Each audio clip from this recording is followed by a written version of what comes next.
இந்த ஆடிக்கு நம்ம சென்னை சில்க்ஸ்ல up to 50% off combo offer uniform sari collections எல்லாம் சேர்ந்து சேவிங்ஸும் பிளாஸ்ட் கலெக்ஷன்ஸும் பிளாஸ்ட் நம்ம தி சென்னை சில்க்ஸ். தமிழ்நாட்டுல எல்லாமே சேஞ்ச் ஆயிடுச்சு. உங்க நகையையும் சேஞ்ச் பண்ணுங்க. உங்க பழைய நகைக்கு கிராமுக்கு 150 ரூபாய் கூடுதலா வாங்கி புது நகை எடுத்துக்கோங்க. அதே கம்மி சேதாரம் தான் உங்க லலிதால மட்டும்தான்.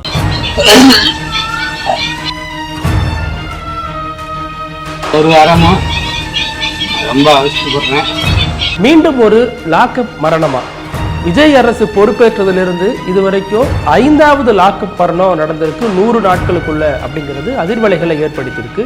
குறிப்பா மதுரையில ஒரு சிவனடியார் போலீசாரால் கொலை செய்யப்பட்டிருக்காரு, லாக்அப்ல வச்சு கொடூரமாக கொலை செய்யப்பட்டிருக்காருன்னு அவங்க குடும்பத்தினர் புகார் சொல்லியிருக்காங்க. என்ன பின்னணி, என்ன நடந்திருக்கு அப்படிங்கிறது தொடர்பாக இந்த வீடியோவில் விரிவாக பார்க்கலாம். அடிச்சு மண்டேல இருந்து ரத்தம் வாங்கியிருக்கு.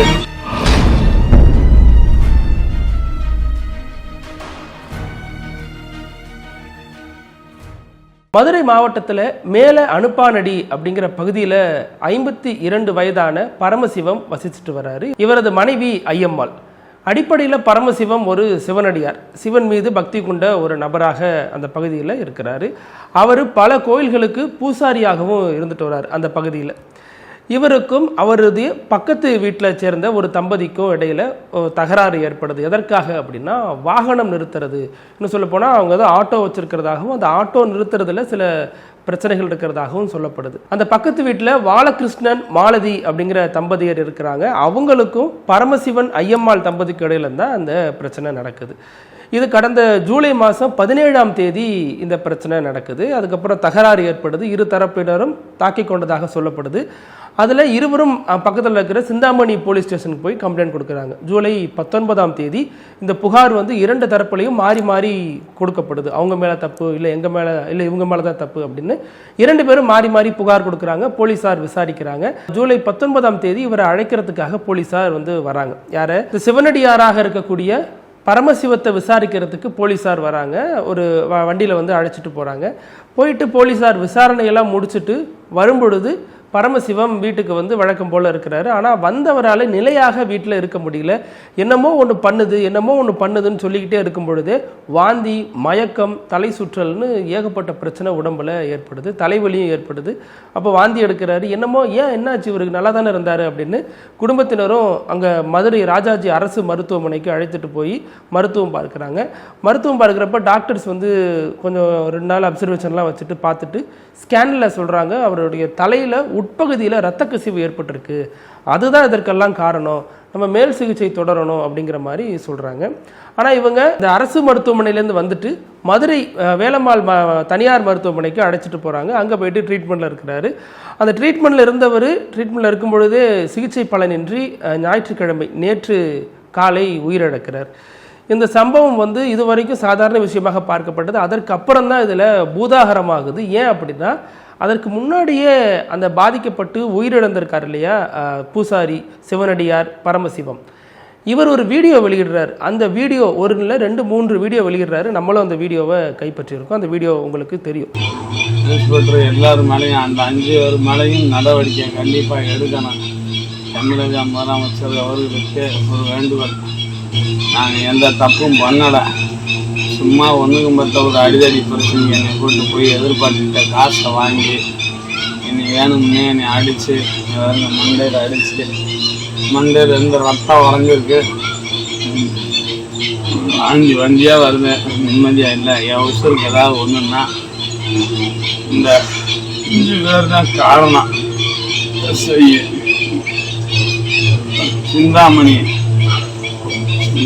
ஸ்டேஷனில் என்னை கூட்டு போட்டு விசாரிக்கிறன்றதும் பேரில் நீ அடின்னு அடித்து என் மனநெல்லாம் பாதிக்கப்பட்ட மாதிரி ஆக்கியிருந்தவன் என் தலை வலிச்சு எனக்கு தலை குழம்புது. ஆனால் ஒரே குழப்படியாக இருக்குது. ஆமாம், என்னால் முடியலை. இந்த 1 வாரமும் நான் வாந்தி எடுத்துக்கிட்டே கிடைக்கேன். என்ன ஆச்சு? இப்போ என்ன உயர் அதிகாரி ஐயா அவர்களுக்கு என்னுடைய கவனத்தை நான் செலுத்தினேன். அவர்களுக்கு கொண்டு போய் இந்த இதை செலுத்தினேன். இந்த மாதிரிலாம் கொண்டு போய் ஒன்றுக்கு மற்ற பிரச்சனையே உங்களை மாதிரி ஆளுகளை அடிக்கிறது, இது பண்ணுறது, தாக்குமாரி பண்ணுறது, எதிர்பார்ட்டிகிட்ட காசை வாங்கிட்டு செய்யக்கூடாது. இந்த பாருங்க என்னை மண்டையில் அடித்து எனக்கு மண்டை தூரத்துக்கு ரொம்ப தூரத்துக்கு ஒரே பெண்ணு வாந்தியாக வந்துருக்கு. அன்றைக்கே அடித்து ஸ்டேஷனுக்குள்ள அடித்து வாந்தி எடுக்க வச்சு ஆஸ்பத்திரியில் கொண்டு போய் ஊசி போட்டு புகழே கொண்டு வந்து விட்டுட்டு போயிட்டாங்க. அந்த எஸ்ஐ தான் என்னை அடித்தவர். எஸ்ஐ 4 பேர் சேர்ந்து என்னை அடித்தாவையா, என்னை மண்டையிலையா அடிச்சு இன்ஸ்பெக்டர் எல்லாம் சேர்ந்து தான் என்னை இது பண்ணது. அந்த வீடியோவில் என்ன சொல்கிறாரு அப்படின்னா, மாநில முதல்வராக இருக்கக்கூடிய விஜய்க்கு கோரிக்கை வைக்கிறார். முதல்வர் அவர்களே, என்னை வந்து போலீஸ் ஸ்டேஷனில் அழைச்சிட்டு போய் கொடூரமாக என் மீது தாக்குதல் நடத்தியிருக்காங்க. ஒரு தரப்பில் பணத்தை வாங்கிட்டு என் மீது தாக்குதல் நடத்தியிருக்காங்க. நான் எந்த தப்புமே பண்ணாதவன், எந்த பிரச்சனைக்கும் போகாதவன். என்ன அந்த சிந்தாமணி ஸ்டேஷனில் இருக்கக்கூடிய இன்ஸ்பெக்டர், சப் இன்ஸ்பெக்டர், கான்ஸ்டபிள்னு ஒரு 5 பேர் கொடூரமாக தாக்குனாங்க. அவங்களுடைய தாக்குதலால் தான் நான் வந்து உயிரிழந்தேன் அப்படின்னு பகிரங்கமாகவே அந்த வீடியோவில் தெரிவிச்சிருக்காரு. அந்த வீடியோலாம் இப்போ வெளியாகி தான் அந்த விஷயத்தினுடைய உண்மைத்தன்மை என்ன அப்படிங்கிற கேள்வியை நோக்கி எல்லாரையும் திருப்பி இருக்கு. அப்போ இது ஏன் இந்த பிரச்சனை, எதற்காக போலீஸார் வந்து அவர் அடித்து கொண்டாங்க அப்படின்னு போலீஸார் தரப்பில் விசாரிக்கும் பொழுது போலீஸார் என்ன சொல்கிறாங்கன்னா, அப்படி ஒரு சம்பவம் நடக்கவே இல்லை. அவருக்கு ஆல்ரெடி உடல் நலம் சரியில்லாமல் தான் இருந்துச்சு. அதனால் மருத்துவமனையில் பார்த்தாங்க. ஜிஹெச்சில் பார்த்தவங்க 3 நாள் வீட்டில் கொண்டாந்து வச்சுருந்தாங்க. அதற்கப்புறம் தான் ப்ரைவேட் ஹாஸ்பிட்டலில் சேர்த்தாங்க. அது அவங்களுடைய தனிப்பட்ட பிரச்சனை. 2வது, அந்த நபர் வந்து இதற்கு முன்னாகவே, அதாவது ஸ்டேஷனில் விசாரணை நடந்துட்டு இருக்கப்போ இந்த வீடியோலாம் எடுத்திருக்காரு. அந்த வீடியோவை அவர் இறந்த பிறகு இப்போ வெளியிடுறாங்க. எதுவாக இருந்தாலும் விசாரணையில் தெரிய போகுது, போஸ்ட்மார்ட்டம் ரிப்போர்ட் வரப்போகுது, ஆர்டிஓ விசாரணை பண்ணுறாரு, அதில் தெரிய வரும் அப்படின்னு மதுரை கமிஷனர் சொல்கிறார். இந்த விஷயத்தில் அவங்க குடும்பத்தினரை மறுபடியும் கேட்குறப்ப, பரமசிவம் அவர்களுடைய மனைவி ஐயம்மாள் வந்து இப்போ சிஎம் செல்லுக்கு ஒரு கம்ப்ளைண்ட் கொடுக்குறாங்க, கலெக்டருக்கு ஒரு கம்ப்ளைண்ட் கொடுக்குறாங்க, கமிஷனருக்கு கம்ப்ளைண்ட் கொடுக்குறாங்க. அந்த கம்ப்ளைண்ட்டில் என்ன சொல்கிறாங்க அப்படின்னா, எனது கணவருக்கும் அண்டை வீட்டாருக்கும் இப்படி ஒரு பிரச்சனை இருந்துச்சு, எங்களுக்கும் அவங்களுக்கும் அதில் வந்து தகராறு நடந்துச்சு. அதுக்கப்புறம் ஸ்டேஷன் போனோம், அவங்களும் கம்ப்ளைண்ட் கொடுத்தாங்க, நாங்களும் கம்ப்ளைண்ட் கொடுத்தோம். அதற்கப்புறம் அவங்கக்கிட்ட பணத்தை வாங்கிட்டு எங்கள் மீது நடவடிக்கை எடுத்தாங்க. அப்போ கூப்பிட்டதுக்கு விசாரணைக்கு வரமாட்டியா அப்படின்னு மிரட்டினாங்க. அவர் விசாரணைக்கு போகிறப்ப போலீஸ்காரர் அவருடைய ஷூவால், அதாவது பூட்ஸ் காலாலேயே என் வீட்டுக்காரருடைய தலையில் மிதிச்சார். தலையில் அடிச்சடியில் தான் அவர் வந்து உள்ளுக்குள்ளே ரத்த கசிவு ஏற்பட்டிருக்கு.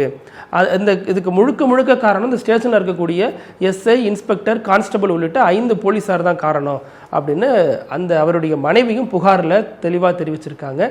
அதற்கு ஆதாரமாக இந்த வீடியோக்கள்லாம் இருக்குது. இந்த வீடியோக்களில் அவர் இறக்க முன்னதாகவே சொல்லியிருக்காரு, என்னுடைய மரணத்திற்கு யார் யார் காரணம் அப்படின்னு சொல்லி முதல்வருக்கே கோரிக்கை விடுத்திருக்காரு அப்படின்னு கூடுதல் ஆதாரங்களும் அதில் இருக்குது. இதில் யார் தவறு பண்ணியிருந்தா என்ன, எதற்காக போலீஸார் இவ்வளோ புரூட்டலாக நடந்துக்கணும், அதனுடைய பின்னணி என்ன அப்படிங்கிறது தான் இதில் தொக்கி நிற்கக்கூடிய கேள்விகளாகவும் இருக்குது. இதில் இன்னொன்று என்ன சொல்கிறாங்க அப்படின்னா, நாங்கள் ஜிஹெச்சில் ட்ரீட்மெண்ட்டில் இருந்தப்போ அங்கே ஒரு கான்ஸ்டபிள் வந்தார், அப்துல் முகமது அப்படிங்கிற பேரில். அவர் வந்து எங்களை மிரட்டினார், கேஸை ஒழுங்காக வாபஸ் வாங்கிக்க அப்படின்னு மிரட்டினதாக சொல்லப்படுது அப்படின்னு அவங்க சொல்கிறாங்க. ஏன்னா அதனால தான் ஜிஹெச்சிலேருந்து நாங்கள் வெளியில் வந்து அப்புறம் 2 நாள் கழித்து நாங்கள் ப்ரைவேட் ஹாஸ்பிட்டல் போனதாக இவங்க தரப்பில் சொல்கிறாங்க. மேலும் இவங்க என்ன சொல்கிறாங்கன்னா, அவரை அழைச்சிட்டு போய் அன்றைக்கி தாக்குனாங்க இல்லையா, பூட்ஸ் காலால் தலையிலேயே அடித்தாங்க இல்லையா, அன்னைக்கே அவருக்கு மயக்கம் வந்துடுச்சு, அங்கேயே அவர் வாந்தி எடுத்தார் ஸ்டேஷன்லேயே. அதற்கப்புறம் போலீஸாரே அவரை மருத்துவமனைக்கு அழைச்சிட்டு போய் ட்ரீட்மெண்ட் பார்த்து வீட்டுக்கு அனுப்பி விட்டாங்க. அவங்க ஒன்று சொன்னாங்க, அது மாதிரி நீங்கள் வீட்டுக்கு போயிட்டு இங்கே நடந்ததை எதையும் நீ வெளியில் சொன்ன அப்படின்னா உன் மேலே கஞ்சா வழக்கில் உள்ளே போட்டுருவோம், சிறையில் உள்ள தள்ளிடுவோம், அதனால் இங்கே நடந்த எதையும் வெளில சொல்லக்கூடாதுன்னு மிரட்டினாங்க. நாங்களும் அதனால தான் அமைதியாக இருந்தோம் அப்படின்னு அந்த தரப்பில் சொல்லப்படுது. அப்போ இந்த போலீஸ்காரர் உண்மையிலேயே ஜிஹெச்சுக்கு வந்து மிரட்டினாரா அப்படிங்கிறதும் ஆய்வு பண்ண வேண்டிய விஷயமா இருக்குது. எதற்காக கான்ஸ்டபிள் அங்கே வந்து மிரட்டுறாரு, கேஸை வாபஸ் வாங்கிங்க அப்படின்னு சொன்னதாகவும் இவங்க சொல்கிறாங்க. ஒரு சாதாரண பார்க்கிங் கேஸில் எதற்காக போலீஸார் இவ்வளவு தீவிரமாக செயல்படணும், போலீஸார் சொல்கிறது உண்மையா, இந்த குடும்பத்தினர் சொல்கிறது உண்மையாங்கிற ஒரு விஷயம் போயிட்டு இருக்கு. குடும்பத்தினர் வீடியோ ஆதாரத்தோடு போடுறாங்க. இப்படி ஒன்று இல்லைன்னா ஏங்க எங்கள் வீட்டுக்காரர் இப்படி பேச போகிறாரு, அன்னைக்கே இவங்க பக்கத்து வீட்டுக்காரர் மேலே தானே குறை சொல்லணும், எதற்காக போலீஸார் மேலே சொல்கிறாரு, போலீஸார் தாக்காமல் இருந்திருந்தா என் வீட்டுக்காரர் எதற்காக இந்த வீடியோ போட்டிருப்பாருங்கிற ஒரு கேள்வியும் இவங்க தரப்பில் முன்வைக்கப்படுது. இந்த விஷயத்தில் இப்போ ஆர்டிஓ விசாரணை நடந்துட்டு இருக்கு. ஏன்னா பாதிக்கப்பட்ட குடும்பத்தினரும் புகார் கொடுத்ததுனால ஆர்டிஓ விசாரணை போயிட்டு இருக்கு. அந்த விசாரணை இன்று மதியத்திற்கு மேலே தான் தொடங்குது. அதில் தான் இன்னும் கூடுதல் தகவல்கள் தெரிய வரும். அதே போல் போஸ்ட்மார்ட்டம் முடிவுக்கு பிறகு இன்னும் கூடுதலாக பல தகவல்கள் வெளிவரும் அப்படிங்கிற விஷயமும் சொல்லப்படுது. ரொம்ப முக்கியமான ஒரு வழக்காக இது பார்க்கப்படுகிறது. இவருடைய மரணத்திற்கு பிறகு, அவர் வெளியிட்ட வீடியோக்கு பிறகு இந்த வழக்குங்கிறது வேகம் எடுத்திருக்கு. இதற்கு பின்னணியில் யார் காரணம், உண்மையிலேயே போலீஸார் காரணமா அப்படிங்கிற கேள்விகளும் இதில் இன்னமும் இருக்கு. உரிய முறையில் இந்த அரசு இதற்கு பொறுப்பேற்றுக் கொண்டு இதற்கான விசாரணை நடத்துமா அப்படிங்கிற ஒரு கேள்வியும் இருக்கு. இப்போ போலீஸார் இப்படி ஒன்று சொல்றாங்களே, அதை மீறி நம்ம சந்தேகிக்கலாமா அப்படின்னா, கடந்த காலத்தில் போலீஸார் என்னென்ன சொல்லியிருக்காங்க அப்படிங்கிறது நம்ம பார்க்க வேண்டியதாக இருக்குது. ஜூன் 8ஆம் தேதி நடந்த வெங்கடேசனுடைய மரணம் தொடர்பாக தான் முதல் இந்த வழக்கு, இந்த ஆட்சி நடந்த பிறகு நடந்த முதல் லாக்அப் கொலையாக அடையாளப்படுத்தப்படுது. அவர் டாஸ்மாகில் தண்ணி அடிச்சுட்டு டாஸ்மாகை ஒட்டி உள்ள பகுதிகளில் அலப்பறை பண்ணார், மக்களுக்கு இடையூறு ஏற்படுத்தினார்னு ஸ்டேஷனுக்கு அழைச்சிட்டு போய் விசாரணை நடத்தின பிறகு வீட்டுக்கு வந்த பிறகு தான் அவரும் இப்படி மர்மமான முறையில் உயிரிழக்கிறாரு. குடும்பத்தினர் போலீஸார் தான் காரணம் அப்படின்னு குற்றம் சாட்டுறாங்க. அடிப்படையில் அவர் ஒரு டிரைவர்.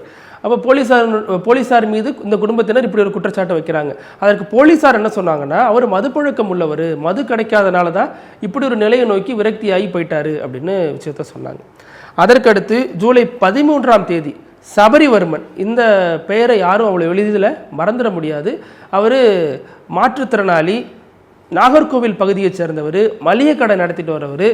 அவரை போலீஸார் கொடூரமாக அழைச்சிட்டு போய் தாக்குனாங்க, ஜெயிலில் வச்சு தாக்குனாங்க அப்படிங்கிறதெல்லாம் நம்மளே பார்த்துருந்தோம். அவர் மாற்றுத்திறனாளின்னா ஒரு கை குறைவாக இருக்கும், உயரம் குறைவாக இருக்கும்.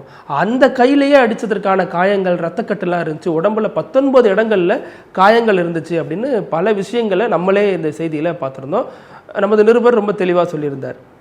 அந்த வழக்கில் போலீஸார் முதல்ல என்ன சொல்லியிருந்தாங்க அப்படின்னா, அவர் ஒரு ஆல்கஹால் அடிக்ட்டு, அவருக்கு மது பழக்கம் இருக்குது, அந்த மது சிறையில் இல்லாததுனால தான் அவர் ரொம்ப விரக்தியாகி மன ரீதியாக உடல் ரீதியாகவும் சோர்வடைந்து ஒரு கட்டத்தில் ஆக்ரோஷமாக கத்த ஆரம்பிச்சிட்டாரு, அப்போ தான் பிரச்சனை ஏற்பட்டுச்சுங்கிற மாதிரி அந்த வழக்கையும் இப்படி தான் போலீஸார் முதற்கட்டமாக சொன்னாங்க. அதற்கடுத்து ஜூலை 23ஆம் தேதி அருணாச்சலம், அவரு லாக்அப் டெத்து. யார் அவர்? அருணாச்சலம் அப்படிங்கிறவர் தூத்துக்குடி பகுதியை சேர்ந்தவர். அவரும் மதுக்கடைகளில் அந்த சம்பந்தமான வேலை செய்து கொண்டு வந்தவர் தான். அவரை போலீஸார் ஒரு வழக்கில் பிடிச்சிட்டு போய் விசாரித்து அவர் இறக்குறாரு, பாருங்கள் அவரே மயக்கம் அடிச்சு தான் விழுகிறாரு அப்படின்னு போலீஸார் வீடியோலாம் வெளியிட்டாங்க. ஒரு சில வினாடிகள் மட்டும் அந்த வீடியோ இருந்துச்சு. அந்த விவகாரத்தில் அவருக்கு உடல்நலம் சரியில்லாதனால தான் இறந்தார், மயக்கம் அடைஞ்சு விழுந்தார், அதனால இறந்தார் அப்படிங்கிறதான் போலீஸார் சொன்ன முதல் ஸ்டேட்மெண்ட்டாக இருந்துச்சு. அதற்கப்புறம் இந்த அருணாச்சலம் ஒரு வெளியிட்ட வீடியோ வெளியானுச்சு. அவர் தலையில் எதற்காக மொட்டை அடித்தாங்க, எதற்காக தையல் போட்டு ஆப்ரேஷன் பண்ணாங்க, அவருடைய மரணத்திற்கு யார் யார் காரணம், போலீஸார் தான் காரணம்னு அவர் சொல்லியிருந்த அந்த வீடியோக்களும் வெளியானுச்சு. அதே மாதிரி தான் இப்போ சிவனடியார் அவர் சொல்கிற வீடியோ, அவர் அதற்கு முன்னாடி யார் யார் காரணம்னு சொல்லி அந்த வழக்கு அது நீட்சியாக அவர் மரணமே அடைஞ்சிட்டாரு. உரிய சிகிச்சை கொடுத்தாலும் அவர் அந்த மரணத்தை தடுக்க முடியல, மரணம் அடைஞ்சிட்டார். அவர் தனது மரணத்திற்கான காரணங்கள் யார் யாருங்கிறது விளக்குறாரு. ஆனாலும் போலீஸார் வேறு விதமான ஸ்டேட்மெண்ட் சொல்கிறாங்க. ஆனால் இது மட்டும்தான் உதாரணமா? இதற்கு முன்னாடி திமுக ஆட்சியில் என்ன நடந்துச்சு அப்படிங்கிறதையும் பார்க்க வேண்டியதாக இருக்குது. திமுக ஆட்சியில் திருபுவனம் காவலாளி அஜித் கொலை வழக்கு இருக்கு இல்லையா, அதுலேயும் போலீஸார் இப்படி தான் சொன்னாங்க. அவர் தப்பிக்க முயன்ற பொழுது நிலை தடுமாறி கீழே விழுந்தார், அதில் ஃபிட்ஸு வந்துடுச்சு, அப்படி இறந்தாருங்கிறதா போலீஸார் சொன்ன முதல் தகவல் அறிக்கையில் இருந்த விஷயமா இருந்துச்சு. அதற்கு முன்னாடி பார்த்தோம் ஜெயராஜ் பென்னிக்ஸ் வழக்கில், அதில் என்ன சொன்னாங்க போலீஸார், தரையில் விழுந்து புரண்டாங்க, நெஞ்சு வலி ஏற்பட்டுச்சு, மூச்சு திணறல் ஏற்பட்டுச்சுன்னு மாநில முதல்வர் உட்பட பலரும் இதே ஸ்டேட்மெண்ட்டை சொன்னதையும் பார்க்க முடிஞ்சிச்சு.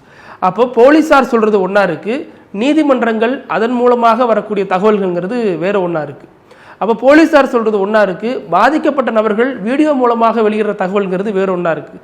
அதனால தான் இந்த வழக்கிலையும் சந்தேகத்துக்குரிய ஒன்றாகவே போலீசாருடைய ஸ்டேட்மெண்ட் பார்க்கப்படுது. ஆனால் இந்த வழக்கில் தீவிரமான விசாரணை நடந்துகிட்டு இருக்கு, ஆர்டிஓ தலைமையில் விசாரணை போயிட்டு இருக்கு. இந்த வழக்கினுடைய முடிவுங்கிறது என்னவாக இருக்கும் அப்படிங்கிறதும் கேள்வி எழுந்திருக்கு. இப்போ கடந்த வழக்குகளில் போலீஸார் சொல்றதெல்லாம் உண்மை அப்படின்னா எதற்காக போலீஸார் கைது செய்யப்பட்டனர் அப்படிங்கிறது ஒரு விஷயம் இருக்கு. சபரிவர்மன் மது பழக்கத்துக்காக தான் அதெல்லாம் பண்ணார் அப்படின்னா எதற்காக 3 போலீஸாரை கைது பண்ணாங்க? ஜெயராஜ் பென்னிக்ஸ் அவருடைய உடல் நலம் சரியில்லாமல் தான் இறந்தாங்க, மூச்சு திணறல் ஏற்பட்டு மாரடைப்பு ஏற்பட்டு தான் இறந்தாங்கன்னா எதற்காக அந்த ஸ்டேஷனே கைது பண்ணாங்க அப்படிங்கிறதெல்லாம் இன்னமும் விசாரணைக்குரிய ஒன்றாகவே இருக்குது. போலீஸார் விசாரிச்சுட்டு இருக்காங்க, நீதிமன்றம் தீர்ப்பு கொடுத்துருச்சுன்னு பல வழக்குகள் இந்த மாதிரி தான் முடிவாக இருக்குது. ஆனால் போலீஸார் முன்கூட்டியே சொல்லக்கூடிய விஷயங்கிறது வேறு ஒன்றாக இருக்கிறது நம்ம பார்க்க முடியுது. இந்த விவகாரத்தை பொறுத்த வரைக்கும் அன்றைய திமுக ஆட்சியில் தாவேக தலைவராக இன்றைய முதல்வர் விஜய் எழுப்பிய கேள்விகள்ங்கிறது அப்படியே இருக்கு. எங்களுக்கு சாரி வேணா சிஎம் சார், நீதி வேணும் அப்படின்னாரு. இன்னைக்கும் மக்கள் அதைத்தான் கேட்கிறாங்க, சாரி வேணா சிஎம் சார், எங்களுக்கு நீதி வேணும் அப்படிங்கிறது தான். நக்கீரன் டிவிக்கு சப்ஸ்கிரைப் செய்யுங்கள். உங்கள் ஆதரவே எங்கள் பலம். ஆசிரியர்களுக்கு நண்பனாகவும் மாணவர்களுக்கு ஆசானாகவும் திகழும் தேர்வு வழிகாட்டி ஒவ்வொரு பாடத்திற்கும் அனுபவமிக்க ஆசிரியர்களின் துல்லியமான தெளிவான விடைகள். CNC இருக்கு, தேர்வு பயம் எதற்கு? இது தீரன் பப்ளிஷிங் ஹவுஸ் விற்பனை வெளியீடு.